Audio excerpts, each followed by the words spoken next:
नमस्कार विद्यार्थी मित्रांनो, हिस्ट्री बाय मंगेश तवले या चॅनलमध्ये आपलं सर्वांचं स्वागत आहे. आय होप की आजचा पेपर तुम्ही चांगलाच एन्जॉय केला असेल.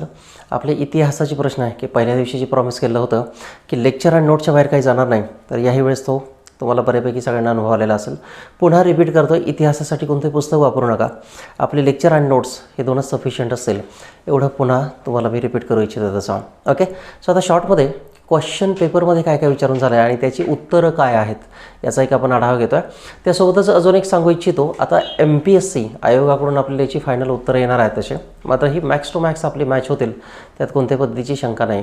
हा सगळा डेटा YCMO आणि वेगळ्या गव्हर्नमेंट सोर्सेसमधून आपण घेतलेला आहे, तो तुमच्यासमोर मी रिफ्लेक्ट करतो तसा. Okay, so let us start. यामध्ये की राज्यघटना निर्मितीची जबाबदारी आणि कार्य पार पाडण्यासाठी घटना समितीने वेगळ्या समित्या स्थापन केलेल्या होत्या.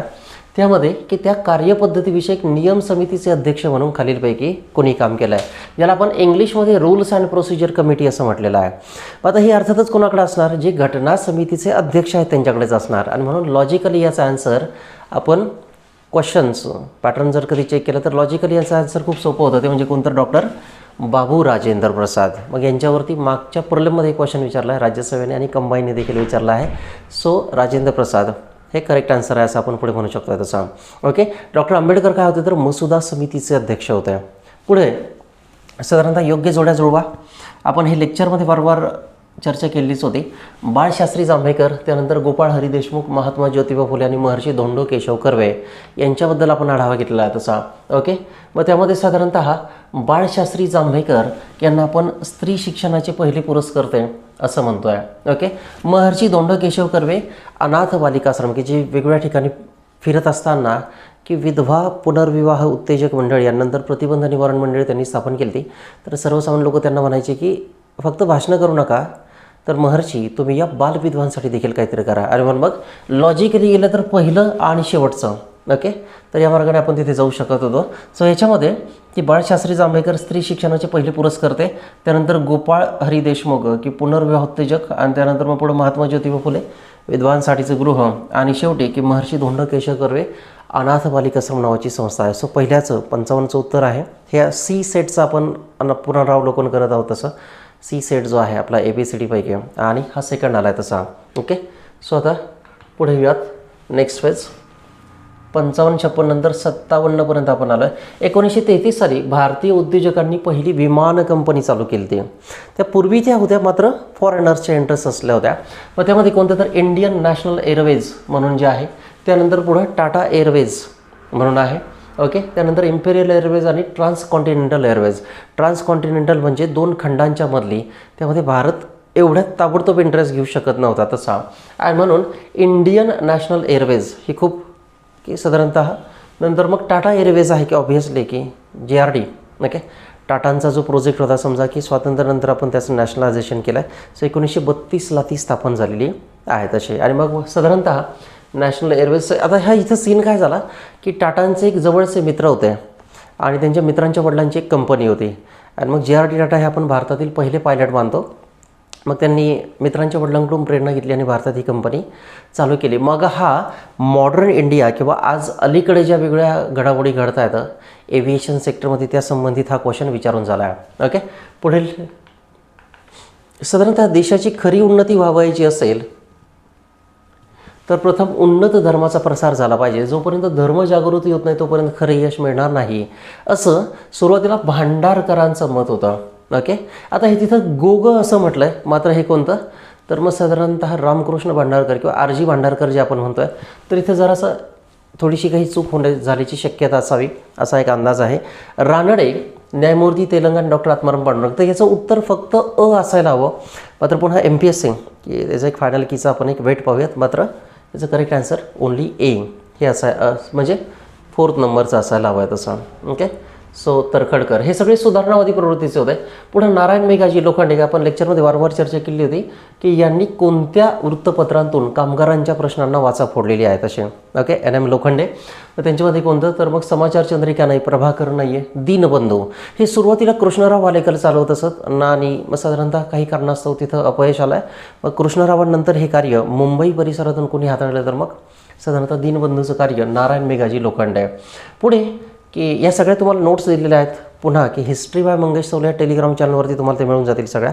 हिस्ट्री बाय मंगेश तवले याच्यात 14 लेक्चरचे वेगळ्या नोट्स आहेत. एकही प्रश्न पुन्हा रिपीट करतोय, एकही प्रश्न आपल्या लेक्चर आणि नोट्सच्या बाहेर गेले नाही. पुढं देखील इतिहासासाठी कोणते पुस्तक वापरू नका ठामपणे सांगतो. गेल्या 11 वर्षापासून हा प्रोजेक्ट मी करतोय. जरी सॉफ्टवेअर इंजिनियर असलो तरी देखील मग मला इतिहासाची प्रचंड आवड आहे तशी. अरे मग मी या क्षेत्रामध्ये 11 वर्षापासून वेगळ्या ठिकाणी शिकवतो तसा. ओके, दिल्लीमध्ये मी जास्त शिकवलं आहे, UPSC MPSC आणि कंबाईन. ओके, तर त्याच्यामध्ये कोणताही की असं कधी घडलेलं नाही की आपल्या लेक्चर आणि नोट्सच्या बाहेर काय गेले, तर याही वेळेस ते घडलं आहे आणि पुढे देखील घडत राहील याची मला खात्री आहे. ओके, सो आता पंडिता रमाबाई रानडे, ताराबाई शिंदे आणि जानाक्का शिंदे की आपण खूप अलीकडे ही नोट टाकलेली होती. ओके, तर खूप अलीकडच्या टप्प्यामध्ये ही आपण नोट टाकलेली आहे तशी. याच्यामध्ये की साधारणतः पंडिता रमाबाई कोणतं तर शारदा सदन, पंडित रमाबाई आणि टिळक यांचा संघर्ष आपण पाहिला, शारदा सदन. त्यानंतर Ramabai Ranade Hindu ladies social club. Okay, की साधारणतः महादेवराव रानडे, महादेव साधारणतः MG रानडे जे आहेत त्यांच्या पत्नी. त्यानंतर ताराबाई शिंदे स्त्री पुरुष तुलना एकदम लॉजिकल आहे. आणि जानाक्का शिंदे की साधारणतः मग निराश्रित सेवा सदनाची स्थापना, विठ्ठलरामजी शिंदे यांच्या भगिनी. आपण सगळ्यात शेवटी कंबाईन परीक्षा असताना राहिली असताना 2 दिवस ते 3 दिवस अगोदर एक नोट टाकलेली होती महिलांच्या संबंधित, महिला चळवळी ज्या आहेत त्यातून हा क्वेश्चन आपण तिथे कव्हर करून घेतला होता. त्याच्यानंतर आपण डेली बोलतच आहोत तसं. पुढे की साधारणतः भारतीय कामगार वर्गाचा उदय आणि कामगार चळवळ याविषयी जोड्या जुळवा.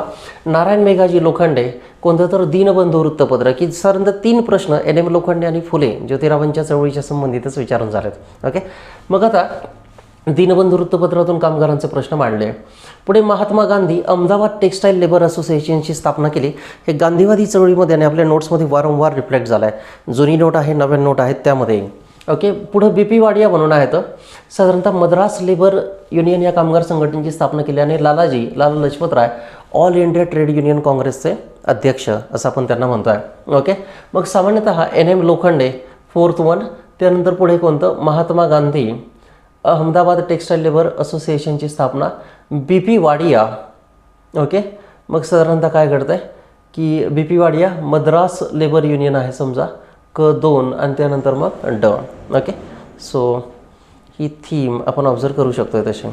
पुढे येऊयात नेक्स्ट फेज. वसाहतवादाचे भारतीयांच्या जीवनावरती झाले परिणाम आणि त्या संबंधित वेगळे विचार. हिंदुस्थानची लक्ष्मी दर्यापार जाऊ लागली. आर्थिक निस्सारणामुळे जगातील सगळ्यात समृद्ध देश दरिद्री बनला आहे ब्रिटिशांमुळे. भारताचे आर्थिक शोषण एक खंडणीसारखे आहे आणि याच्यातील सगळ्यात, हे जरी अवघड असला क्वेश्चन तरी सगळ्यात महत्त्वाची भेट दिलेली होती. हाती तलवार धरून आपल्या व्यापाराची व्यवस्था लावण्याची वेळ आली असं कोण म्हणेल, एक ब्रिटिश व्यक्तीच म्हणेल. आणि म्हणून इथं कोण आलाय तर साधारणतः इथं ब्रिटिश व्यक्ती कोणी आहे का ते आपल्याला चर्चा करायची. आणि मग शेवटचं सर जॉर्ज ऑक्झेंडन. एकदम लॉजिकल क्वेश्चन होता, 5 क्वेश्चन फक्त लॉजिकने सोडवता येण्यासारखे. Sir George ऑक्झेंडन. ओके, आणि मग करेक्ट आन्सर कोणता आहे तो थर्ड वन, गोपाळ हरी देशमुख की साधारणतः लोकहितवादी, हिंदुस्थानची लक्ष्मी दर्यापार गेली आहे. पुढं रमेशचंद्र दत्त आर्थिक निस्सारणामुळे. आणि पुढं न्यायमूर्ती रानडे आर्थिक शोषण हे खंडणीसारखं आहे, वन टाईप ऑफ एक्स्टॉर्शन असं त्यांनी म्हटलं आहे. ओके, सो आता पुढे यात दादाभाई नौरोजींच्यामध्ये की खालीलपैकी भारताचे आर्थिक निस्सारण की मात्र पुढे तेच भारतात गुंतवले असते तर मोठ्या प्रमाणात आर्थिक विकास पाहावयास मिळाला असता. दादाभाई नौरोजींची YCMOमधून ही वाक्य उचललेली आहेत. त्यासोबतच गाठाळ सरांच्या एका पुस्तकामध्ये वाक्य दिली आहेत. याच्यामध्ये पुन्हा संभ्रमाचं वातावरण आहे. आणि म्हणून मग हस्तोद्योग उत्पादन आपण म्हणू शकत नाही, भारतीय चलन ते बाहेर नेत होते असंही नाही आहे. ओके, पुढं काय तर कापसाचे संपूर्ण उत्पादन, त्याचं एक बेस्ट एक्झाम्पल लँकशायर हे जे शहर निर्माण झाले ते पूर्णतः भारताच्या कापसावरती निर्माण झालं आहे. NCERTमध्ये देखील याच्यावरती वारंवार चर्चा केलेली आहे. आणि संभाव्य अधिशेष पोटेन्शियल सरप्लस असं म्हणता येणार नाही कारण ब्रिटिश सगळंच ओरबाडून नेत होते तसं. ओके, आणि मग 64 की जरा ट्रिकी क्वेश्चन आहे. याच्यामध्ये साधारणतः हस्तोद्योग कापसाचे संपूर्ण उत्पादन की आपण MPSCच्या की संबंधित इथं एक थोडीशी वाट पाहूयात. Okay, better way. पुढे ब्रिटिश काळात शेतीच्या व्यापारीकरणामुळे पुढीलपैकी कोणत्या पिकांच्या उत्पादनात वाढ झाली आहे. आता मग त्यांना आपण कॅश क्रॉप्स असं म्हणतोय. ओके, कॅश क्रॉप्स जे आहेत. मग पोर्तुगीजांनी भारतामध्ये या काळात तंबाखू आणली, त्याच्यामध्ये आपण चुनापुडीचा शोध लावला आहे, टोबॅको. त्यासोबतच ब्राझील परिसरातून, ओके, ब्राझीलवरून मग तंबाखू आणली, पोटॅटो, टोमॅटो हे देखील आलेले आहेत. त्यासोबतच अजून कोणता की साधारणतः की पायनॅपल हा जो आहे. त्यासोबतच मग आफ्रिकेतून गुलमोहर हे वृक्ष आणलेत. सगळ्यात महत्त्वाचं म्हणजे मिरची आणली आहे. ओके, मिरची साधारणतः. मग हे पोर्तुगीजांनी जसं आणलं तसं पूर्वी अन्नधान्याची पिकं होती, त्याचं प्रमाण भारतात कमी झालं आणि कॅश क्रॉप्स की जास्तीत जास्त नफा मिळवून देणारी पिकं आलीत. याच्यामध्ये सुरुवातीला थोडीशी गोम आहे, चहा आणि गहू असं म्हटलं आहे, तर गव्हाला आपण कॅश क्रॉप असं म्हणत नाही आहे. मग पुढे ऊस आणि कापूस कॅश क्रॉप्स आले, त्यातून नगदी नफा मिळतो आहे. पुढं कोणतं ताग आणि नीळ आहे, तर हेही नगदी पिकं आहेत. तंबाखू आणि अफू, मग याचे दोन संभाव्य उत्तर आहेत की वरीलपैकी सर्वचे सर्व बरोबर. मात्र इथं गहू येतोय, तर गव्हाला आपण कॅश क्रॉप की म्हणण्याबद्दल जरा वेगळ्या तज्ज्ञांमध्ये संभ्रम आहे. काही म्हणतात, काही नाही म्हणत. याचं एकतर क किंवा third or fourth. Okay, but third might be the correct one, की जरा MPSC काय करते की थोडं रिफ्लेक्ट करण्याचा प्रयत्न करते क्वेश्चनचा. मग एकतर 3 किंवा 4 असायला हवं तसं. ओके, पुढे पंडिता रमाबाईंनी ब्रिटिश सरकारने कोणता किताब दिला होता, तर मूळच्या त्या ब्राह्मण कुटुंबातील होत्या. केशवचंद्र सेन यांच्या प्रेरणेतून की त्यांनी वेद वाचून दाखवले म्हणून त्यांना कलकत्त्याच्या काउन्सिल हॉलमध्ये पंडिता ही पदवी दिली तसे. ओके, मग त्यांचं कार्य की त्या परिसरात एवढं गाजलं की डायरेक्ट लोक त्यांना इथून पुढं पंडित असंच म्हणू लागले. मात्र त्यांच्या आईवडिलांनी एका मुलीला संस्कृत शिकवलं आहे म्हणून मग डोंगरे कुटुंबीय होते आईवडिलांचं. मग ते त्यांच्या बंधू श्रीनिवास यांच्यासह बाहेर पडले. आईवडिलांनी की एका पद्धतीने मग वाईट टाकलं होतं समाजाने आणि समस्या निर्माण झाल्या. मग पंडित रामाबाईंनी पुढं ख्रिश्चन धर्म स्वीकारला आहे. टिळकांचे आणि त्यांचे पुढं वाद निर्माण झालेत. मग वेगळी पुस्तकं देखील त्यांनी लिहिली. तर स्त्री शिक्षणाच्या संबंधित त्यांनी हंटर कमिशनसमोर साक्षी दिलीत, सप्रमाण दाखवून दिलं आहे तसं. मग पंडित रामाबाईंमध्ये ह्या परीक्षेमध्ये 2 प्रश्न विचारले जे आपले लेक्चर आणि नोट्समध्ये सगळे कव्हर झालेत. नोट्स तुम्ही आजही पाहू शकता हिस्ट्री बाय मंगेश तवले या टेलिग्राम चॅनलवरती. ओके, सो साधारणतः पंडित रामाबाई त्यांना कोणती पदवी दिली, तर कैसर हिंद. कैसर नावाचा एक हिरा देखील होता, or the one type of a dominant personality असंही म्हटलं आहे. ही राणी व्हिक्टोरिया यांना ही पदवी, ब्रिटिश राणीला देखील ही पदवी दिली होती. महात्मा गांधींनाही दिली होती आणि इतर लोकांनाही दिली होती तसे. ओके, कैसर. पुढे आदिवासी शेतकऱ्यांच्या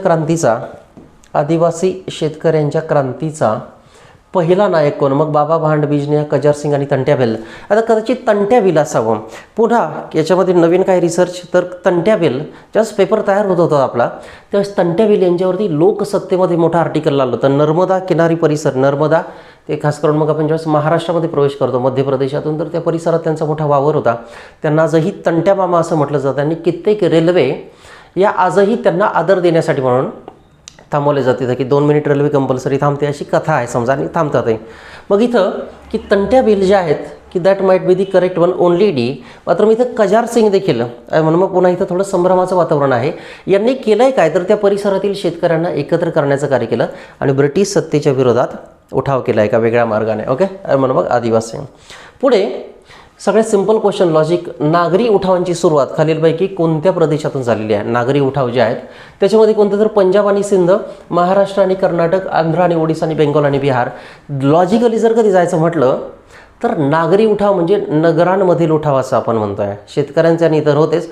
पुन्हा कुठं होणार, जिथं ब्रिटिशांनी सर्वप्रथम राज्य राबवलेलं आहे तिथे, आणि म्हणून कोणतं, तर बेंगॉल आणि बिहार या परिसरामध्ये सगळे नागरी उठाव होतात असं आपण जनरली म्हणू शकतो. कारण सगळी गोष्ट, प्रगत गोष्ट कुठून सुरुवात झाली, तर बेंगॉल आणि बिहारमधूनच झालेली आहे. ओके, पुढे येऊयात. खालील विवरणावरून स्त्री मुक्तीसाठी कोणी कार्य केलं आहे ते ओळखा. याच्यामध्ये शारदा या लोकप्रिय सगळ्यात सिंपल क्वेश्चन याच्यातील कोणता, की आपण शारदा कायदा पाहिलेला होता. ज्यावेळेस स्वराज पक्षाचं कार्य फॉर्ममध्ये होतं, ज्यावेळेस गांधींनी असहकाराची चळवळ मागे घेतली होती, त्यावेळेस भारतात राजकीय पोकळी निर्माण झाली. मग महिला आणि पुरुष किंवा मुलगा आणि मुलीचं विवाहाचं वय की एका पद्धतीने या ज्या कायद्यामुळे पुढे निर्माण झालं त्याचा प्रभाव वाढला, तो म्हणजे मग शारदा कायदा. रामविलास सारडा म्हणून एक गृहस्थ होते, ते मराठी लोकांना म्हणता येत नव्हतं आणि म्हणून मग त्यांना शारदा असंच म्हटलं आहे. मग तिथं हे साधारणतः कोण, तर मग शारदा या लोकप्रिय नाटकी गोविंद बल्लाळ म्हणून एक व्यक्ती होते. बाकी सगळ्या स्त्रिया आहेत. आणि इथं काय म्हटलं आहे, शारदा या लोकप्रिय नाटकात बालविवाहाचा प्रश्न मांडला. मग हे नाटककार कोण होते, तर बल्लाळ म्हणून होते. ओके, सो साधारणतः रामविलास सारडा आणि त्यानंतर मग गोविंद बल्लाळ यांचे नाटक क्रिएशन. पुढे हंटर कमिशनसमोर स्त्री शिक्षणाची आकडेवारी कोण आहेत, तर पंडिता रमाबाई. म्हणून मग खूप इझिली हा क्वेश्चन टॅकल केला जाण्यासारखा होता, दुसरं काहीच मॅच होत नव्हती. तर विधवा स्त्रियांसाठी शारदाश्रम ही संघटना कोणी काढली, तर रानडेंच्या द्वितीय पत्नी रमाबाई रानडे. त्यानंतर पुढे कोणतं, माझे पुराण हे आत्मचरित्र कोणी लिहिलं, तर मग आनंदीबाई कर्वे यांनी लिहिलेलं आहे तसं. So 4th one is the most correct one. पुढील टप्प्यामध्ये 1857च्या उठावाविषयी खालीलपैकी कोणती विधाने बरोबर आहेत? भोरचे पंत सचिव चिमणाजी सुभाष प्रथम यांनी रंगो बापूजी गुप्ते यांना विश्वासघाताने इंग्रजांच्या हवाली केलं. आपण लेक्चरमध्येही पाहिलं होतं की इतर सगळे त्यांचे जवळचे सहकारी होते आणि मनमाड यांनी दगा दिलेला नाही आहे. पुढे नागपूरच्या भोसले घराण्यातील राणी बाकाबाई वारंवार सांगितलं होतं की कोणतीही स्त्री जर कुठं येत असेल एखाद्या उठावा किंवा इतर कोणत्याही संबंधित तर पहिलं करून ठेवायचं, कारण आपला सब्जेक्ट आहे मॉडर्न इंडिया. त्या काळात आधुनिक काय होतं, मॉडर्न काय होतं, तर ही प्रक्रिया. म्हणून नागपूरच्या भोसले घराण्यातील राणी बाकाबाई यांनी बंडवाल्यांना पाठिंबा दिला नाही, उलट त्या ब्रिटिशांशी जाऊन सामील झाल्या आणि त्या कारणास्तव हा क्वेश्चन फ्रेम झाला आहे. ते मला खात्री आहे की वेगळ्या विद्यार्थ्यांनी सगळी स्टोरी आठवली असेल तिथं. पुन्हा रंगो बापूजी गुप्तेंची चिरंजीव सीताराम पंत आणि सावंतवाडींचे रामजी शिरसाट यांनीही उठाव केला तसा. तर हे बरोबर आहे आणि म्हणून याचं उत्तर काय तर फक्त क आणि ड बरोबर. ओके, सो एवढंच याचं उत्तर आहे तसं की फक्त क आणि ड बरोबर तसं. ओके, सो साधारणतः की पुन्हा इथं रिपीट करतो आहे, हिस्ट्रीसाठी वेगळं काही करू नका. तर आपलं टेलिग्राम चॅनल आहे, याच्यावरती सगळ्या वेगवेगळ्या नोट्स पडत राहतील. हिस्ट्री बाय मंगेश तौले नावाने, हिस्ट्री बाय मंगेश तौले. कॉन्टॅक्ट नंबर आहे, जर तुम्हाला संपर्क करण्यास जर इच्छुक असाल तर हा नंबर आहे 7709437771. ओके, सो महाराष्ट्रातील वेगवेगळ्या शहरांमध्ये मी शिकवलं आहे, खास करून मी दिल्लीमध्ये शिकवलं आहे. UPSC MPSC आणि कंबाईन याच्यामधील ते साधारणतः एकही प्रश्न गेल्या 10 वर्षापासून की आपल्या लेक्चर आणि नोटच्या बाहेर कधी गेलं नाही. इतिहास तुम्हाला सोप्यात सोपा करून मांडला आहे. ओके, तर त्याचा तुम्ही सर्वांनी लाभ घ्यावा तसं. ओके, सो हा कॉन्टॅक्ट नंबर आहे. I hope all of you enjoyed this exam. History by Mangesh तौले याच नावाने आपला ॲप आहे. त्या ॲपवरती तुम्हाला वेगळे व्हिडिओज फ्री ऑफ कॉस्ट तिथे अवेलेबल करून दिलेले आहेत. त्यासोबतच कमीत कमी किमतीमध्ये आपल्या प्राचीन आणि मध्ययुगीन भारताचा कोर्स फक्त 199 रुपयामध्ये अवेलेबल करून दिला आहे. येणाऱ्या राज्यसभेसाठी तो महत्त्वाचा घटक असेल. आणि आधुनिक भारताचा कोर्स फक्त 719 रुपयांमध्ये. ओके, सो साधारणतः 719 रुपयांमध्ये आधुनिक भारत आणि साधारणतः 199 रुपये. ओके, याच्यामध्ये आपण प्राचीन आणि मध्ययुगीन भारत दिलेला आहे तसं. सो तुमच्या मित्रमैत्रिणींपर्यंत ही माहिती पोहोचवा की एकदम लोएस्ट टू लोएस्ट ऑपरेटिंग कॉस्टमध्ये की हे नॉलेज तुमच्यापर्यंत पोहोचवा म्हणून हा प्रयत्न आहे. या व्हिडिओला लाईक करा, शेअर करा, सबस्क्राईब करा आणि आपल्या सगळ्या मित्रांपर्यंत पोहोचवा. थँक्यू.